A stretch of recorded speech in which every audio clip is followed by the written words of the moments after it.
पिता, पुत्र और पवित्र आत्मा के नाम पर आमीन। प्यारे मित्रों, सबको जय यीशु। बाइबल अध्ययन हम बाइबल पढ़कर मनन चिंतन करते हुए इसके मर्म समझने के लिए, गहराई में इसका अर्थ समझकर प्रार्थना करने के लिए ये प्रभु ने ये मौका दिया है। कितने लोग इसलिए ये प्रभु के ये आकर्षण द्वारा इसमें जुड़े हुए, यह मीडिया द्वारा वचन सुनते हैं। सबको प्रभु आध्यात्मिक वरदान प्रदान करते हैं, जीवन में आशीष देता है, चंगाई देता है, छुटकारा देता है। और ईश्वर के राज्य में हम प्रवेश करने पर, यह नियम में चलने पर हमारे बोझ, फिर हमारे जीवन में बोझ नहीं है, आराम। इसलिए प्रभु ने कहा, आओ मेरे पास, थके मांदे बोझ से दबे हुए सब के सब मेरे पास आओ, मैं विश्राम दूंगा। इसलिए प्रभु से सीखना, मुझसे सीखो, प्रभु ने हमें सिखाते हैं। इसलिए आज के दिन में प्रिय मित्रों, ये अध्याय 12 में, चैप्टर 12 में हम प्रवेश करते हैं। यहाँ मत्ती का सुसमाचार ये क्या के लिए लिखा है, मत्ती क्यों ऐसे लिखा है, ये यीशु के जीवन के और इतिहास के बारे में बोलने के लिए नहीं, इसके हिस्ट्री, उसके जीवन के इतिहास नहीं है। और इसमें स्वर्ग राज्य के बारे में प्रभु परिचय कराते हैं और स्वर्ग राज्य के नियम। स्वर्ग राज्य वो राजा है, इसलिए राजा के ये नियम वो क्या है, राज्य के लिए क्या नियम, और उसके बाद शक्ति और अपने शिष्यों को शिक्षक का प्रशिक्षण दिया। और उसके बाद प्रेरित, ऐसे प्रेरक ये भेजने के लिए प्रेरितों को ऐसे नियुक्त करते हैं। फिर ट्विस्टिंग हम या 11 में हम ये संत योहन बपतिस्मा के विषय में एक ट्विस्टिंग अभी और हम पढ़ा है और हम मनन चिंतन किया। फिर प्रभु ने हमें ऐसे आराम, बहुत कठिन शब्द में, कठोर शब्द जैसे सब देते फिर प्रभु ने कहा, आराम करने के लिए, आराम मेरे आगे, मेरे पास आओ, मैं विश्राम दूंगा। आश्वासन और शांति वो शांत करते हुए वो समाप्त किया। अभी फिर ट्विस्टिंग ये है, यह हम इस चैप्टर या अध्याय 12 बहुत ये महत्वपूर्ण अध्याय है। सब अध्याय ऐसा है, लेकिन इसमें क्या महत्वपूर्ण बात है, ये बड़ा ट्विस्टिंग यह है। फरीसी लोग, नेता लोग, याजक लोग, ये शास्त्री लोग, ये सब अभी यीशु के बारे में ऐसे कड़वापन शुरू किया। वो मित्रता चाहते थे, कारण प्रभु कितने चमत्कार और शक्ति और सामर्थ्य, प्रभु से कितने अच्छा बात वो सुना है, कार्य किया है। और ये सब को ये देखते हुए हम लोग अंदर प्यार है, अंदर ये मित्रता चाहते हैं, हमारे साथ वो भी जुड़े हुए रहना अच्छा होगा, ऐसे सोचते थे। लेकिन अभी खड़ुआपन शुरू किया, मित्रता नहीं चाहते हो, अभी हत्या करने के लिए ऐसे खड़ुआपन शुरू किया है, विद्रोह करने के लिए, सर्वनाश करने के लिए यह अध्याय में पहले वो ये शुरू किया है। यीशु को सर्वनाश करने के लिए ऐसे चर्चा, ऐसे वाद विवाद शुरू किया है यीशु के विरुद्ध। प्रिय मित्र, अभी तक ऐसे एक बात नहीं दे, लेकिन आज से ये मतलब ये अध्याय 12 से लेकर ऐसे टेस्टिंग है, यीशु को हत्या करना और सर्वनाश करना, यीशु का नाम ये संसार में से दो डालना, ऐसे ये शुरुआत ये चैप्टर में हम पढ़ते हैं। इसलिए प्रिय मित्रों, इसमें और बहुत ये इसमें ध्यान देना है। पहले कितने प्रभु ये स्वर्ग राज्य के बारे में, नियम के बारे में सिखाया, और यह चुनने, मतलब हमारे जीवन में हर दिन ऐसे हमको एक बात निर्णय लेने के लिए, और हमको ऐसे एक चुनने के लिए, निर्णय लेने के लिए अवसर है। हर बातों में ऐसे हम ड्राइविंग करते हैं तो हमको कैसे ये चलाना है, गाड़ी चलाना, हमारे रोड में आगे गाड़ी होगा, ओवरटेक करना और नहीं करना, और ये तेज से जाना और धीरे धीरे जाना, मुड़ कर आए ट्रेन करना, दाएं मुड़ना और सीधे चलना, बाएं। प्रिय मित्रों, ये सब हमारे निर्णय, उस समय कितने हम निर्णय लेते हुए गाड़ी चलाते हैं। ऐसे सुबह उठने के समय हम, हाँ आज 5 बजे उठ गया, और उस समय हम सोचते ओह थोड़ा भी आराम करना नींद में, और थोड़ा भी सोना, और थोड़ा भी हमको रेस्ट चाहिए, ऐसे सोचकर फिर हम सो जाएगा। और 3 बजे उठकर हो अभी 3 बजे, इसलिए वो अच्छा बात है, प्रार्थना करने के लिए अच्छा बात है, और नींद आते हैं, लेकिन वो नींद को छोड़कर वो आराम नहीं, अभी हम प्रार्थना करना, ऐसे उत्साही बनने के लिए निर्णय है। ऐसे एक एक बात में जीवन में हर समय हमको निर्णय लेने का अवसर है, निर्णय लेता है। वो पॉजिटिव होगा, नेगेटिव होगा, मृत्यु के लिए होगा और जीवन के लिए होगा। ये ऐसे लोग बहुत निर्णय लेता है, इसलिए जो निर्णय लेता है वो जीवन की ओर चलते हैं। तो प्रिय मित्रों, कितने अच्छा है, लेकिन वो सबको, और हमारे ये निर्णय द्वारा कितने लोगों को अनुग्रह मिलता है, और कितने लोग अनुग्रह हम द्वारा स्रोत बन जाते हैं, और कितने लोगों को ऐसे निर्णय, गलत निर्णय द्वारा परेशानी डालते हैं। इसलिए हम उत्तरदायित्व, बड़ा जिम्मेदारी हम समझना चाहिए। हम विश्राम के दिन बालें तोड़ना, इसके विषय में हम पढ़ने शुरू किया। ईसा किसी विश्राम के दिन गेहूं के खेतों से होकर जा रहे थे। उनके शिष्यों को भूख लगी और वे बालें तोड़ तोड़ कर खाने लगे। यीशु के बारे में हम ये पढ़ने पर, ये मीटिंग के बाद ईटिंग भी है। मतलब हम बहुत लोग ऐसे ईटिंग, हमको बहुत अच्छा बात है, त्योहार हम मनाते हैं, और घोषणा में और सत्संग में हमको ईटिंग भी एक बड़ा विषय है। हम वचन सुनते हैं और प्रार्थना करते हैं, लेकिन इसके बाद मीटिंग, प्रार्थना मीटिंग के बाद प्रार्थना में ईटिंग, वो प्रभु के ये रिवाज है। प्रभु ऐसे हैं, कितने जगह में ऐसे हम पढ़ते हैं, प्रभु ने खाना, मीट और ये सब देता है।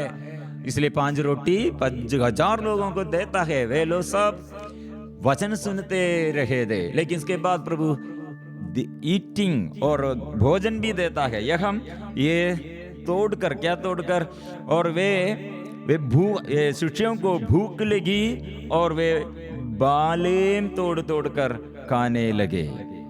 यह देखकर फरीसियों ने ईसा से कहा, देखिए जो काम विश्राम के दिन मना है, आपके शिष्य वही कर रहे हैं।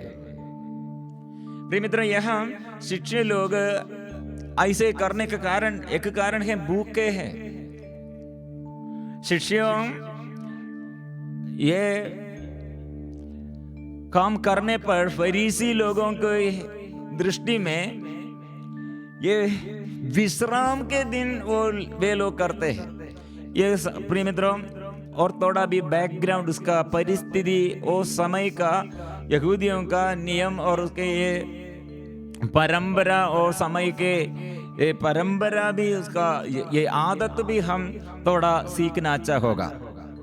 मतलब वे लोगों के सबसे बड़ा ये यरूशलेम मंदिर, उन लोग बहुत गर्व करते थे, और विश्राम के दिन, ये दोनों उन लोगों के जीवन में कितने महत्वपूर्ण बात थे। इसलिए विश्राम के दिन के लिए वे लोग हजारों नियमों द्वारा ईश्वर को संपन्न कर, ईश्वर के आगे प्रसन्न करने के लिए, ऐसे आत्मा में संपन्न होने के लिए वे लोग ऐसे करते थे। हजारों नियम।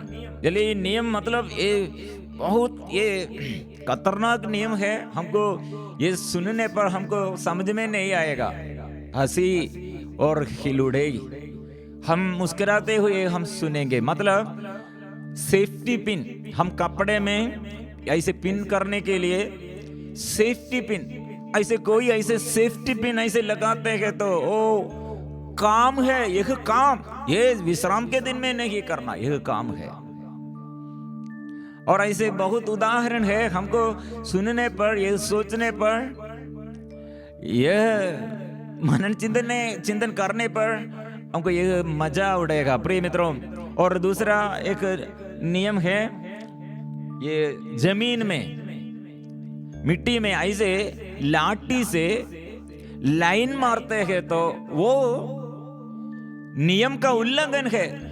विश्राम दिन के विरुद्ध, विश्राम दिन में जो नियम है वो नियम के विरुद्ध उल्लंघन किया है। कारण क्या है? वे लोग की दृष्टि में ये लाठी से लाइन मारते हैं तो वो, इसमें वे लोग ऐसे सोचते हैं, हल जोतते हैं, हल जोतते हैं, मतलब हल जोतते हैं तो एक बड़ा काम है।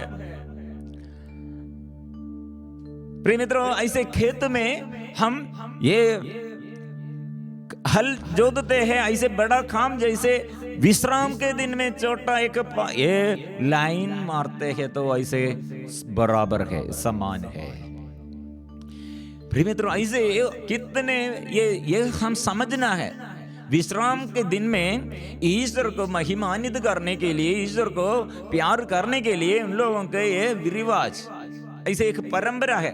और दूसरा बात है, हमको स्विच लाइट जलाने के लिए, बल्ब लाइट जलाने के लिए जो स्विच लगाते हैं प्रिय मित्रों, यह भी एक काम है, क्योंकि अपने हाथ से स्विच लगाते हैं तो वो एक काम है, वो विश्राम के दिन के नियम को उल्लंघन करते हैं। प्रिय मित्रों, यह हमको समझने में हमको क्या हमारे बुद्धि दिमाग खराब हो जाएगा, ऐसे स्थिति में है। लेकिन ऐसे उन लोग वो पालन करते रहते थे। इसलिए प्रिय मित्रों, यहाँ तोड़ने पर ये शिष्य लोग ये बाले तोड़कर, गेहूं के ये बाले तोड़ करने पर प्रॉब्लम नहीं है। ये समझने के लिए विधि विवरण ग्रंथ अध्याय 23 पद संख्या 25, तुम लोग अपने पड़ोसी की दाखबारी जाकर वहां जितना चाहो अंकुर खा सकते हो। प्रिय मित्रों, हाँ, ये नियम कितना अच्छा है। मतलब हम पड़ोसी के घर में और पड़ोसी के खेत में, पड़ोसी के ये दाखबारी में क्या हमको क्या कर सकते हैं? हमको खा सकते हैं, वहां हम जाकर वहां अंगूर खा सकते, किंतु अपनी टोकरी में कुछ नहीं ले जा सकते। वहां से बैठकर अपने पेट भर के खा सकते, लेकिन लेके आना वो मना करते हैं, वो परमिशन नहीं है।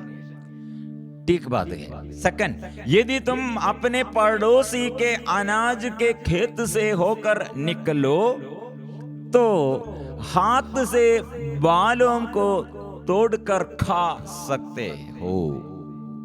खा सकते, हमको गेहूं का यह बालों को हाथ से तोड़कर खा सकते, लेकिन पेट भर आप लोग खा सकते। इसके बाद ये लेके आना थैली में और ऐसे ये घर में लेके आना वो मना किया है, यह परमिशन नहीं है, नहीं परमिशन नहीं देता है। लेकिन पाप नहीं है, मतलब खाओ, अब से आपको खा सकते, तोड़कर खा सकते, ये पाप नहीं है। नियम में ऐसे लिखा है, किंतु अपने पड़ोसी के खड़े खेत में हंसिया नहीं चला सकते। यह नियम है। इसलिए वे लोग तोड़ते हैं, लेकिन इसके विरुद्ध फरीसी लोग तोड़ने के बारे में नहीं, लेकिन ये विश्राम के दिन में क्यों करते हैं, ये समस्या। ईसा ने उनसे कहा, क्या तुम लोगों ने यह नहीं पढ़ा कि जब दाऊद और उनके साथियों को भूख लगी तो दाऊद ने क्या किया था? जिन्होंने इस मंदिर में से जाकर, उन्होंने इस मंदिर में, ईश्वर के मंदिर में जाकर भेंट की रोटियां खाई। याजकों को छोड़ना तो उन्हें खाने की आज्ञा दी और ना उनके साथियों को अथवा क्या तुम लोगों ने संहिता में यह नहीं पढ़ा कि याजक विश्राम के दिन का नियम तोड़ते तो हे पर दोषी नहीं होते। इसलिए दाऊद के विरुद्ध आप लोग दोष नहीं लगाते हैं, और नियम आप लोग सही बोलता है। और याजकों ये वेदी पर ऐसे विश्राम दिन में जो जो तैयारी करते हैं और इधर से वो ये चीज वहां रखते हैं, वहां से इधर लेके आते हैं, ऐसे ऐसे बहुत बातें विश्राम के दिन में बलि वेदी पर वो करते हैं, वो काम है। लेकिन आप लोग इसमें प्रॉब्लम नहीं है ऐसे बोलते हैं। ये आप लोगों के नियम में, इसलिए आपके बाइबल में, आपके नियम के वजन लेकर प्रभु अभी क्या कर रहे हैं अपने साथियों को।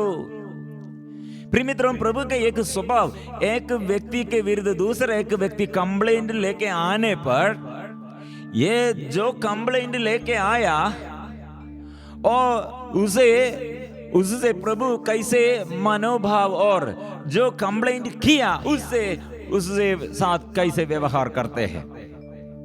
मतलब प्रभु जितने बड़ा अपराधी होगा, पापी होगा, संरक्षण देता है।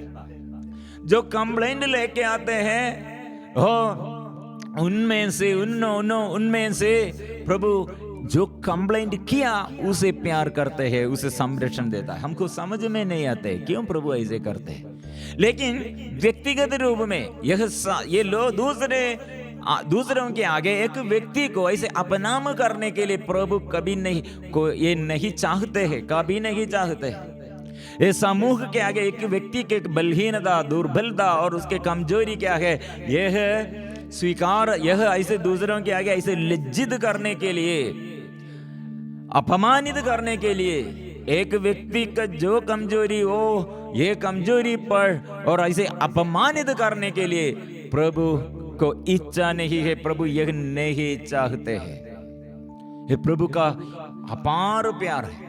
लेकिन व्यक्तिगत रूप में प्रभु जो बात करते हैं उस समय बताते हैं पाप मत करो, डांट देता है। शिष्यों के पास ऐसे प्रभु कितने व्यवहार किया, शिष्यों को दूसरे कोई ऐसे उपहास करने पर, उसके कमजोरी को लेके आने पर वो प्रभु क्या करते हैं, वो संरक्षण, वो कवच, अपने शिष्यों का कवच है।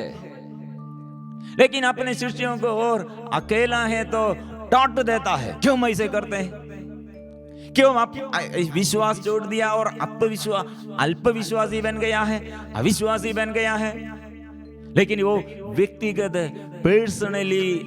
पर्सनली वो बात करने पर वो ऐसा है क्योंकि वो प्यार है।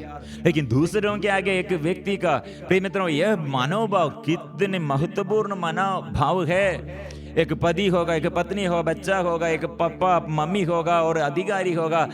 ये हम सीखना चाहिए कैसे हम दूसरों के आगे एक व्यक्ति के विरुद्ध और ये प्रॉब्लम आने पर एक व्यक्ति को कैसे प्यार कर सकते हैं, और प्यार कैसे हम करना है, और कैसे हम लीडर बन जाते हैं, कैसे हम दूसरों को प्यार करते हैं। प्रिय मित्रों, इसलिए यीशु हमारे ये शिष्यों के विरुद्ध जो लोग ऐसे ये कंप्लेन लेके आया, अभी शिष्यों को प्रभु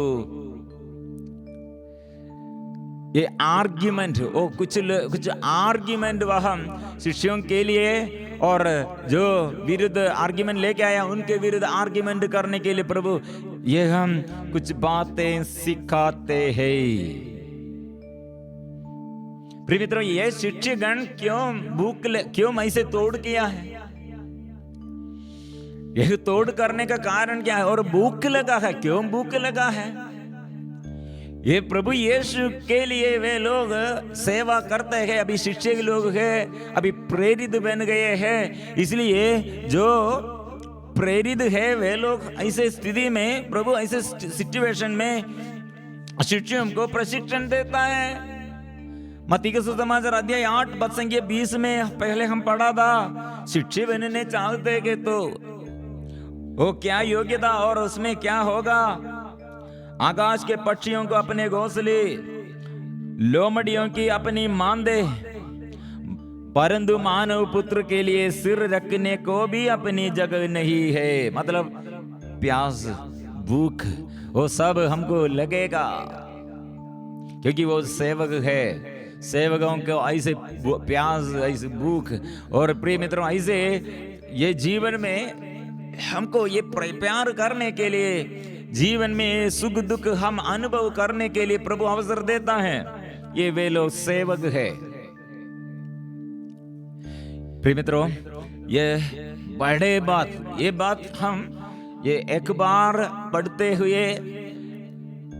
पढ़ते हुए मनन चिंतन को हमको पूर्ण रूप से हमको समझ में नहीं है, क्योंकि ये बहुत ही महत्वपूर्ण बात है। मतलब ये हम एक चैप्टर में प्रभु के विरुद्ध फरीसी नेता लोग, फरीसी याजक लोग ये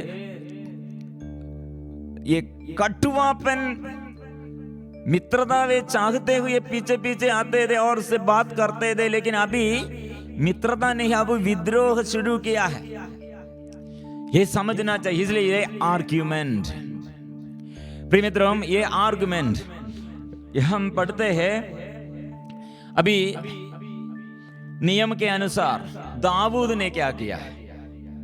दाऊद फर्स्ट सामुएल का पहला ग्रंथ अध्याय 21 में 21 हम ये बात पढ़ते हैं।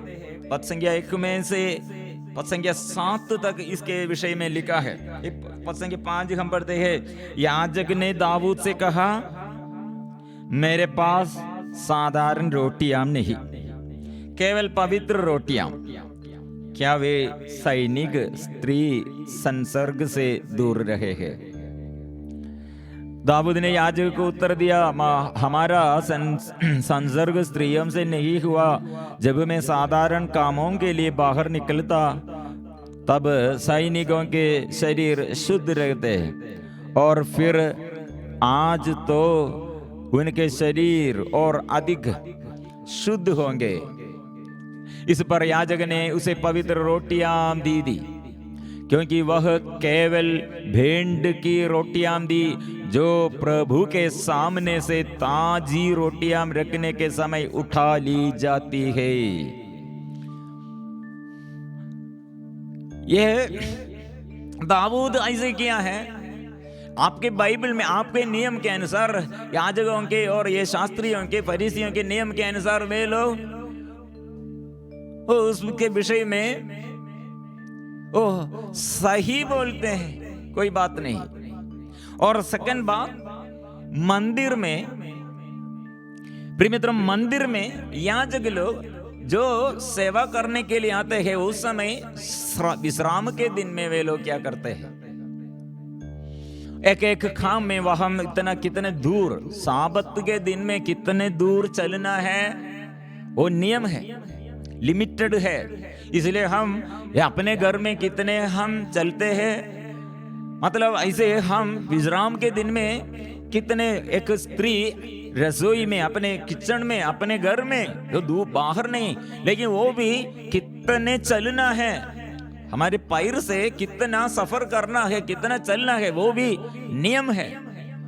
ये सब मंदिर में ये याजक लोग उल्लंघन करते हैं। इसलिए प्रभु ने अथवा क्या तुम लोगों ने संहिता में यह नहीं पढ़ा कि याजक विश्राम के दिन का नियम तोड़ते तो है पर दोषी नहीं होते?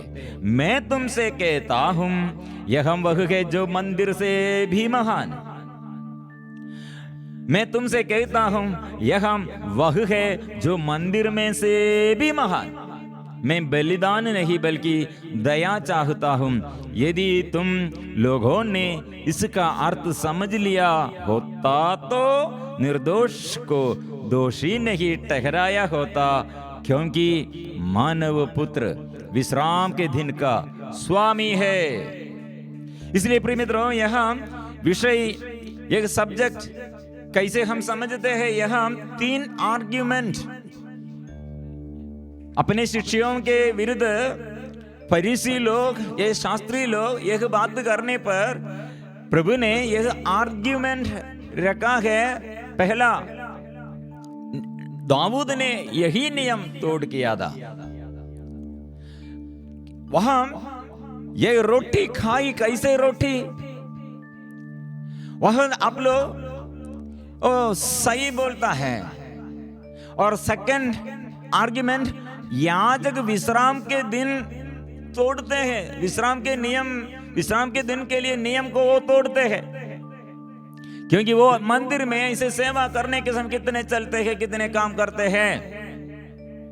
और प्रिय मित्रों, तीसरा, ये ध्यान से सुनना, यह सबसे बड़ा, ये यहूदियों को और फरीसी और शास्त्रियों को सबसे विद्रोह प्रभु के विरुद्ध ऐसे सोचने का और ये हत्या करने का, सर्वनाश करने का ऐसे सोच विचार शुरू करने का कारण यह है, विश्राम के दिन को वो तोड़ दिया है, क्योंकि उन लोगों के अंदर विश्राम के बारे में कितने परंपरा के अनुसार उन लोगों का आदत, कितने वे लोग इसमें महत्व देता है, सब प्रभु ने तोड़ किया। सेकंड बात, मंदिर, यरूशलेम मंदिर उन लोगों के सबसे बड़ा ये महत्वपूर्ण गर्व करने का, उसका उन लोगों के अभिमान, उन लोगों का प्राउड एक है यरूशलेम मंदिर।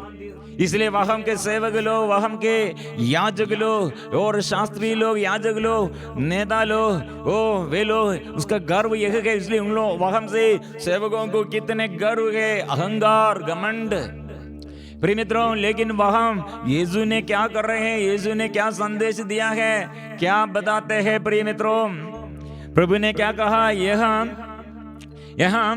यह मंदिर से बड़ा, यह मंदिर से बड़ा यह है, यह वह है जो मंदिर से भी महान है। ये जेरूशलेम मंदिर से बड़ा मैं हूं, महान हूं, क्योंकि मैं मंदिर, मेरा शरीर, आपका शरीर ये मंदिर से बड़ा है, क्योंकि हमारे शरीर ईश्वर का मंदिर है। प्रभु ने सिखाया है, मंदिर में प्रभु ने आत्मा देता है और आत्मा वो निवास करते हैं, इसलिए आत्मा हमें संचालित करते हैं। इसलिए यीशु वो मंदिर है, वो मंदिर से बड़ा है। इसलिए अभी सेवकों को, अभी प्रभु ने, अभी ध्यान से सुनना, यह सेवकों को प्रभु ने अभी महत्व, कैसे महत्व देता है, यह मंदिर में सेवा करने के लिए प्रभु का शिष्य लोग है, प्रेरित गण है, सेवक लोग है। इसलिए यह सेवक लोग अभी मंदिर में सेवा किया है, मतलब यीशु के साथ मेरे लिए सेवा किया है,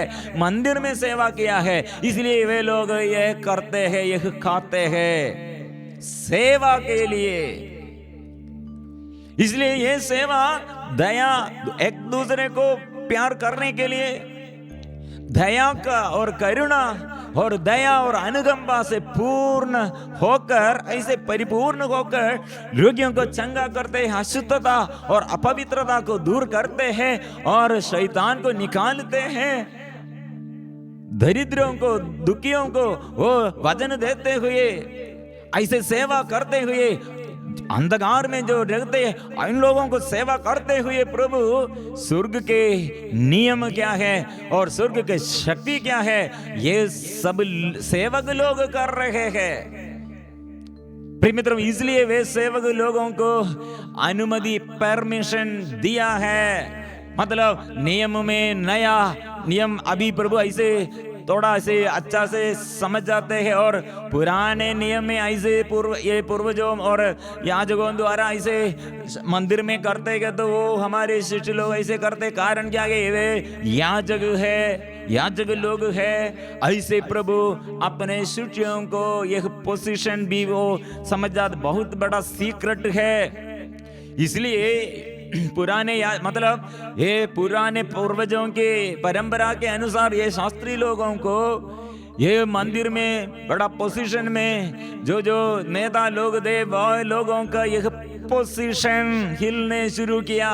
इसलिए उसके अंदर डर शुरू किया, इसलिए उसके अंदर नफरत शुरू किया, इसलिए उन लोगों के अंदर क्रोध, प्रभु के विरुद्ध, यीशु के विरुद्ध, शिष्यों के विरुद्ध क्रोध इसलिए इतना बढ़ गया है। लेकिन प्रभु ने सेवा करते हैं, मंदिर के लिए सेवा करते हैं, स्वर्ग राज्य के लिए सेवा करते हैं, सब दया और अनुकंपा से करते हैं। लेकिन ये विश्राम के दिन के विषय में इसलिए लोग क्या कर रहे हैं, दया का और अनुकंपा का यह बलि चढ़ाते हैं। मंदिर में सेवा करते हैं, लेकिन दया और अनुकंपा से कुछ भी नहीं है, कठिन हो गए हैं। इसलिए फिर हम आगे बढ़ते, यदि तुम लोगों ने इसका अर्थ समझ लिया होता तो निर्दोष को दोषी नहीं ठहराया होता, क्योंकि मानव पुत्र विश्राम के दिन का स्वामी है। प्रिय मित्रों, ये दो बात, विश्राम के दिन के स्वामी कौन है? यीशु है।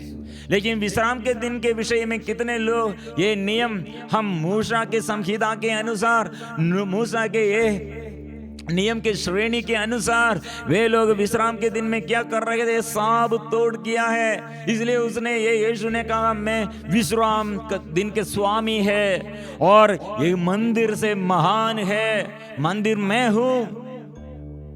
इसलिए ये सेवक लोग मेरे लिए सेवा करते हैं ईश्वर के राज्य के लिए। ईश्वर के राज्य के लिए मतलब अंधों को दृष्टि, कोढ़ियों को शुद्ध, लंगड़ों को पावदान, गूंगे बहरों को अच्छा करते हैं। ऐसे स्वर्ग के शक्ति हमारे बीच में वो प्रकट करते हैं, क्योंकि वो दया और अनुकंपा से करते हैं।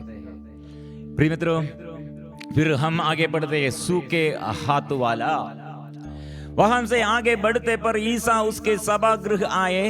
वह एक मनुष्य था जिसका हाथ सूख गया था। ईसा पर दोष लगाने के लिए लोगों ने उनसे यह पूछा, क्या विश्राम के दिन चंगा करने की आज्ञा है? इसलिए प्रिय मित्रों, सेकंड स्टेप, यह सभागृह में यह व्यक्ति अभी कैसे आया है हमको मालूम नहीं। शायद शास्त्री लोग और याजक लोग, फरीसी लोग उसे लेके आया होगा प्रभु को। ये परीक्षा लेने प्रभु से ऐसे ये वाद विवाद करने के लिए होगा। एक बात है, यह यीशु चंगाई देने वाला और चंगाई दाता है और चंगाई की शक्ति उस पर है, उसके जीवन में चंगाई करने का सामर्थ्य है। वे लोग वो स्वीकार करते हैं। सच बात है, उन लोगों को समझ में आता है, क्योंकि ये कितने प्रलोभन और मतलब इतना भादा। ये एक व्यक्ति चंगाई मिलने के लिए वो रोग बीमारी में, दुख संकट में, बड़े समस्याओं में, और एक व्यक्ति बड़े पाप बंधन में, ऐसे आर्थिक स्थिति में होगा, ऐसे पाप बंधन में जो बड़ा पाप में होगा। लेकिन प्रभु के पास आने पर, मतलब यीशु के मानव पुत्र, ये यीशु के आगे वो से लेके आने पर उसको ये बाधा दूर करते हुए, जो बाधा है, जो बंधन है, जो हर्डल्स, ऑब्स्टैकल्स, प्रभु इसके ये प्रभु को ये पार, ये विषय में प्रभु को ये विषय नहीं है। प्रभु अच्छा करेगा, प्यार करेगा, पापियों को प्यार करेगा और पापियों को मित्र जैसे, नाकेदारों के मित्र जैसे वो प्यार करेगा और रोगियों को चंगाई करेगा। वो पक्का विश्वास है। इसलिए ये रोगी को यह हम लेके आया है। यो वो स्वीकार करते हैं, लेकिन क्या नहीं स्वीकार करते हैं? इतने शक्ति और सामर्थ्य के बारे में वे लोग वो समझ पाया है, लेकिन फिर भी अंदर यही यीशु को हृदय में लेके आने के लिए, ऐसे एक निर्णय लेने के लिए नहीं सकते, तिरस्कार करने के लिए अभी वे लोग ये अवसर में निर्णय लिया है। हम पढ़ते हैं, ईसा ने उनसे कहा, यदि तुम्हारे एक ही भेड़ हो, वह विश्राम के दिन गड्ढे में गिर गए, तो तुम लोगों में ऐसा कौन होगा जो उसे पकड़ कर निकाल नहीं लेगा? मनुष्य तो भेड़ से कहीं बढ़कर है, इसलिए विश्राम के दिन भलाई करने की आज्ञा है। श्री प्रिय मित्रों, विश्राम के दिन में प्रभु ने इसे इतना अच्छा से उदाहरण दिया। आपके बच्चा और आपके भेड़ ये कुआं में ये गिर गए हैं, आप लोग विश्राम के दिन है इसलिए और उसने नहीं बचाना है, नहीं सोचेगा। ऐसा है तो एक व्यक्ति विश्राम के दिन में अंधा है और भूखा है और वो लंगड़ा है और अपदूतग्रस्त के अधीनता में है और ऐसे सालों से ये बीमारी में, शैतान के वश में और शैतान के वशीभूत होकर वो कष्ट सहते हैं, वो व्यक्ति को अच्छा करना, भलाई करना, ये विश्राम विश्राम के दिन में नियम यह है, भलाई करो। हर दिन ऐसे हमारे जीवन में भलाई करते करते विश्राम दिन जैसे बनना है। हर दिन में ऐसे विश्राम मतलब हर दिन ऐसे करते रहो, सेवा करते रहो, भलाई करते रहो, दया और अनुकंपा प्रकट किया करो। प्रिय मित्रों, ये करते रहो। प्रभु इसलिए वो रोगी को अच्छा करते हैं। मनुष्य तो भेड़ से कहीं बढ़कर है, इसलिए विश्राम के दिन भलाई करने की आज्ञा है। तब उन्होंने उस मनुष्य से कहा, अपना हाथ बढ़ाओ। उसने अपना हाथ बढ़ाया और वह दूसरे हाथ की तरह अच्छा हो गया। इस पर फरीसी ने बाहर निकलकर ईसा के विरुद्ध यह परामर्श किया कि हम किस तरह उनका सर्वनाश करें। ईसा यह जानकर वहम से चले गए और बहुत से लोग ईसा के पीछे हो लिए। सबों को वो चंगा करते थे। प्रिय मित्रों, प्रभु यह इतना चमत्कार किया, इतने अनुग्रह को प्रदान किया और कितने बातें स्वर्ग राज्य के बारे में, उसका मूल्य क्या है, उसका ये महत्व का पूर्ण बात क्या है, ये सब सिखाया और स्वर्ग राज्य के विषय में और कितने शक्ति और सामर्थ्य प्रकट किया। लेकिन निर्णय लेता है कुछ लोग क्या निर्णय लेता है? उसे सर्वनाश करना है, उसे सर्वनाश करना है। प्रिय मित्रों, इसलिए ट्विस्टिंग ऐसे प्रभु के साथ बहुत लोग ऐसे प्रभु से विद्रोह, ऐसे विरुद्ध बात करने शुरू किया। हबीब मित्र जैसे नहीं, वे लोग पहले सुनने के लिए, देखने के लिए और आया था, लेकिन हृदय में उतना विश्वास नहीं है। लेकिन विश्वास मतलब स्वीकार करते हैं, उसके शक्ति के बारे में डाउट नहीं है, उसके सामर्थ्य के बारे में डाउट नहीं है। उस पर वो मानव पुत्र के रूप में अपने ये ईश्वर को मानने के लिए जो नबियों द्वारा लिखा है वो सब ये आगे प्रकट है, प्रमाणित करते। फिर भी ये अपने मंदिर के विषय में और ये विश्राम के दिन में वे लोग अपने ये दूसरों से मिलने नहीं चाह, दूसरों से मतलब ये अपने जीवन में बदलने के लिए, बदलापन के लिए नहीं चाहते। इसलिए प्रिय मित्रों, अनुग्रह हम नष्ट करते हैं। इसलिए हर दिन हमारे लिए सूचना यह है, निर्णय लेने का ये चेतावनी है। क्या निर्णय लेता है? हर समय, हर बातों में, हर समय क्या के लिए हमारे आगे प्रभु अवसर दिया है। हम प्रार्थना करेंगे, प्रभु जो निर्णय हम लिया, हम ये निर्णय के समय प्रभु के विरुद्ध और प्रभु हम कितने ये आपके विरुद्ध निर्णय लेते हुए, स्वर्ग राज्य के शक्ति और स्वर्ग राज्य इतना निकट है, लेकिन हम इसके विरुद्ध हम निर्णय लिया है। हो शक्ति दीजिए प्रभु, राज्य कीजिए प्रभु, प्रभु आइए। इसलिए हम प्रार्थना करेंगे, यीशु मेरे जीवन में तू राजा है प्रभु, तू राजा है। शांति देने के लिए और जीवन देने के लिए प्रभु, सांत्वना देने के लिए, मार्ग दिखाने के लिए तू राजा है। हम ये स्वीकार करेंगे। इसलिए प्रिय मित्रों, मिलजुल कर अभी हम प्रार्थना करेंगे, स्वीकार करेंगे। मैं प्रभु को स्वीकार करता हूँ, वो मेरा राजा है, वो मेरा प्रभु है।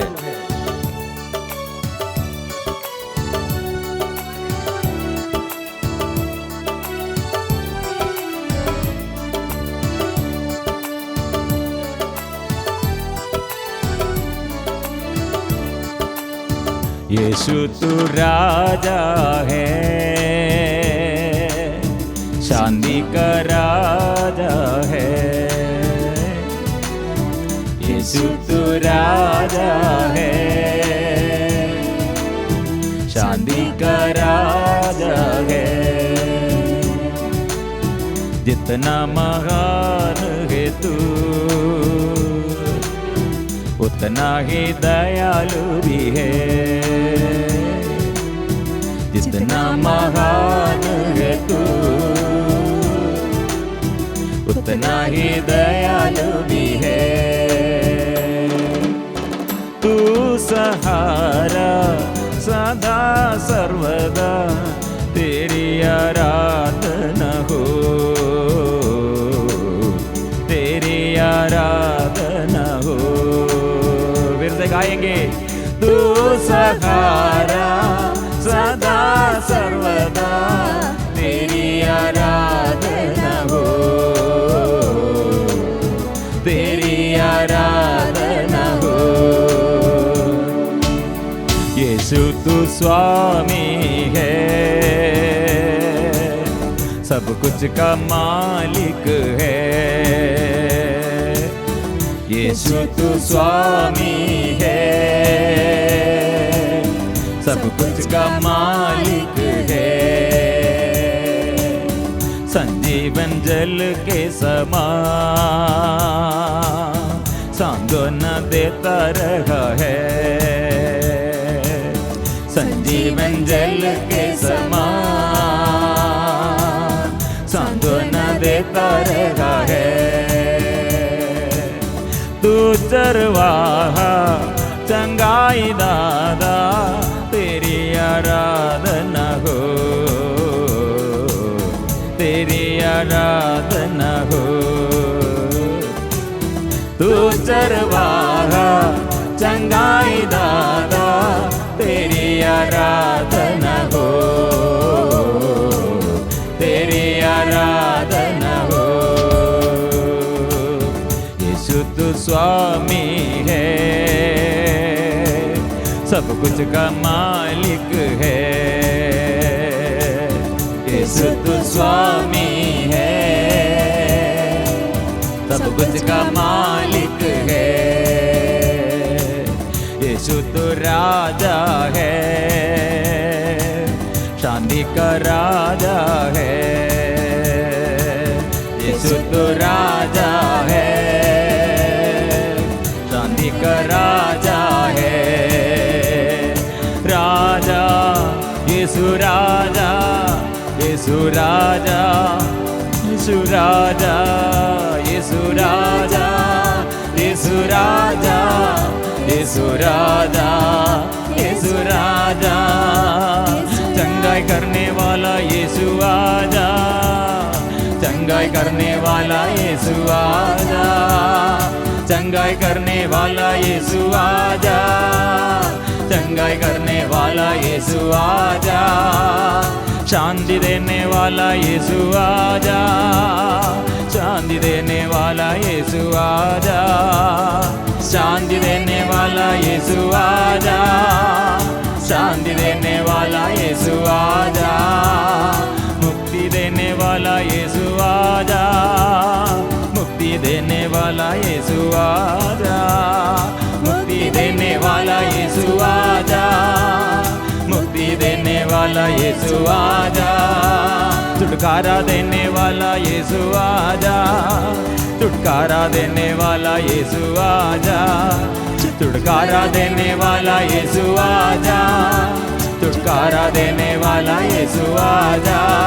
यीशु आजा, यीशु आजा, यीशु आजा, यीशु आजा, यीशु आजा, यीशु आजा, यीशु आजा, यीशु आजा, आजा, यीशु आजा, यीशु आजा, यीशु आजा, आजा, यीशु आ मेरे हृदय में आजा, मेरे परिवार में प्रभु आजा। मेरे दुख संकट और मेरे परेशानियों के बीच में, मेरे पाप बंधनों में, अंधकारमय जीवन और शैतान के ताकतों में से प्रभु बचाने के लिए प्रभु आइए, प्रभु आइए। आराधना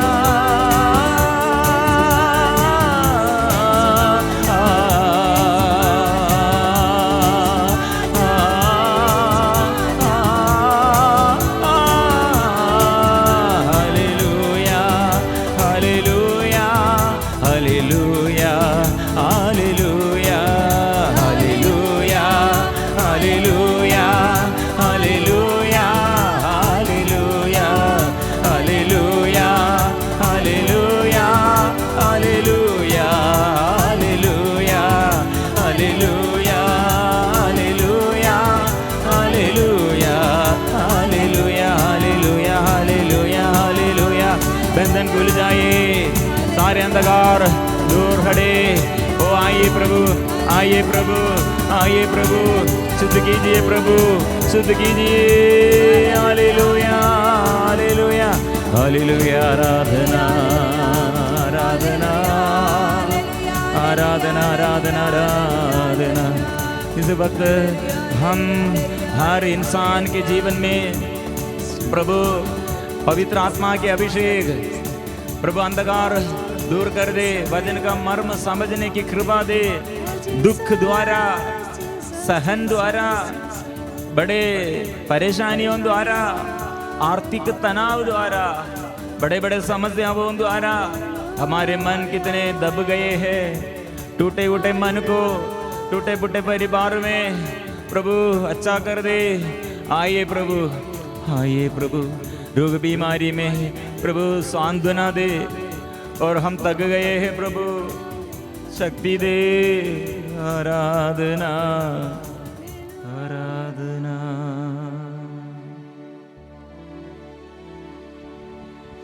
आराधना।